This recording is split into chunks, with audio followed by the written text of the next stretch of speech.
Hello everyone, my name is Wing and I just wing it. Welcome to my channel. In today's video, we're going to talk about supposedly the next best vlogging camera, which is the Sony ZV E10, and I'm going to give you some of my reason why I am not getting one or going to buy one.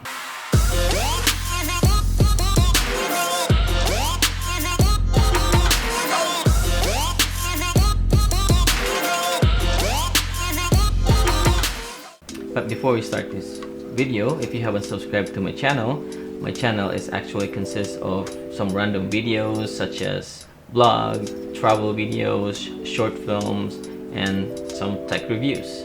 So if you're into that kind of stuff, the subscribe button is down below. If you scroll down, you see that red subscribe button, just click on that. Alright, so let's continue. So you probably already know about the Sony ZV E10 that just came out. It's all over the internet and YouTube. It's the successor to the ZV-1 that came out last year. This camera is an interchangeable lens APS-C camera, just like the A6000 series from Sony. And it is mainly designed for vloggers and content creators. But I believe that this camera can do much more. It's more than meets the eye. So if you've seen the ZV E10, it looks like this two camera, the ZV-1 and A6400, that merges together or transform into one body. The ZV-10 has the body of the A6400 but has all the features of the ZV-1, so it all have those defocusing feature, product showcase priority.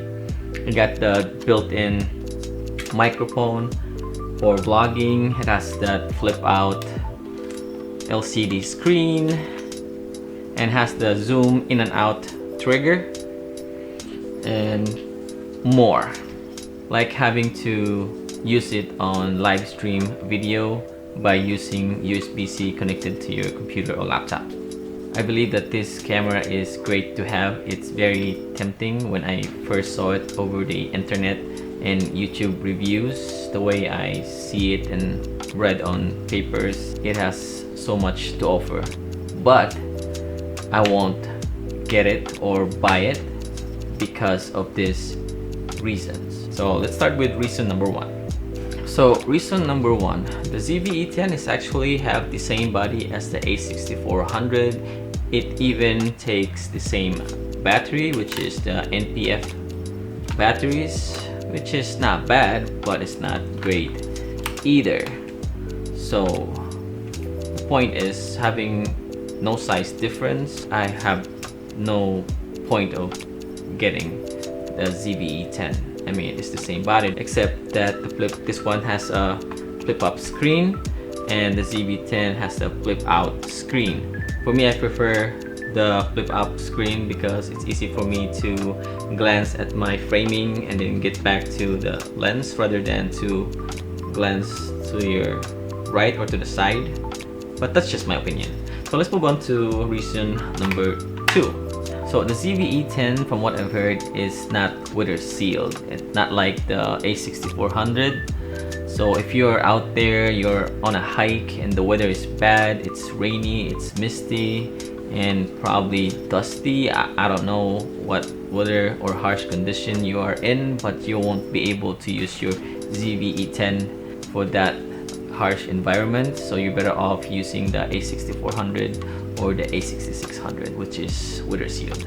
So the next reason is that the ZV E10 doesn't have an electronic viewfinder, not like this A6400. So it's kind of hard to see what you are shooting at if you are filming on a bright daylight. So you're just gonna have to rely on your LCD screen, which is kind of hard to see on a bright daylight. So you're just gonna have to angle it in a certain way, which is kind of annoying. But with the electronic viewfinder, it's easy for you to see and compose your shot during filming on a bright daylight. So that's something to think about when choosing between the A6400 and the ZV E10. Moving to reason number 4, the ZV E10 and the A6400, even the A6600, they all have the same 24 megapixel CMOS sensor, which means they all have those ugly jello rolling shutter when you are vlogging and you're panning left and right like that.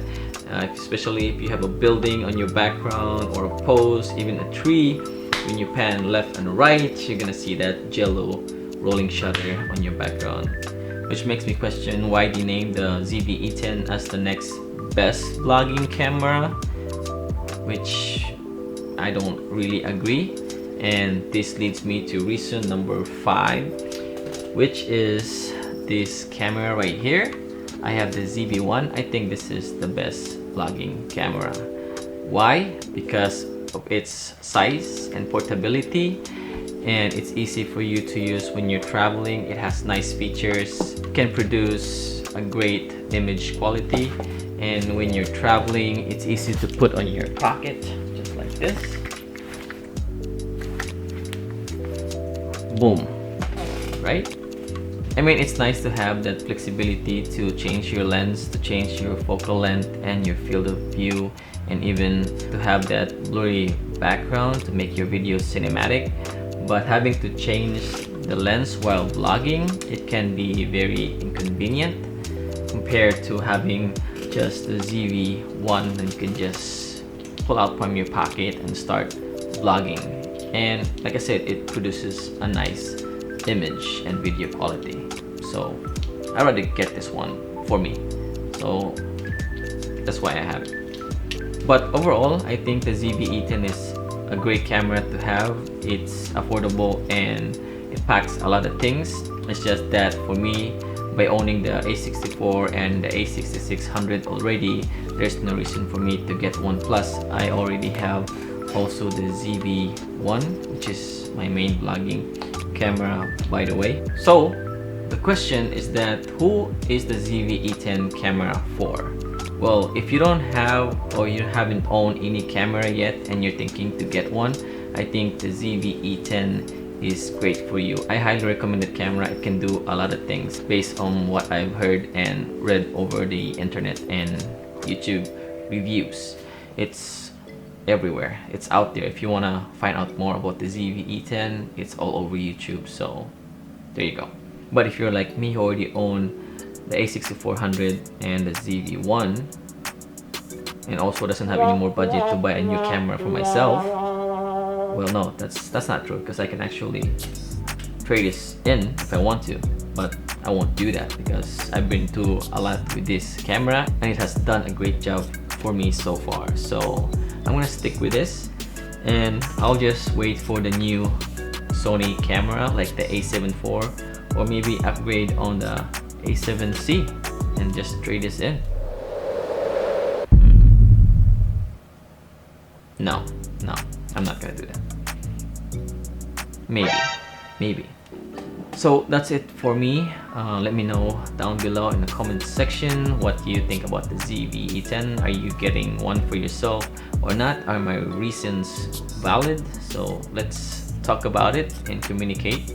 So yeah, and thank you for watching, and as always, give this video a thumbs up if you like this video, subscribe to my channel, and don't forget to click that bell icon to notify you every time I upload a new video. Until then, I'll see you in the next one. Ciao!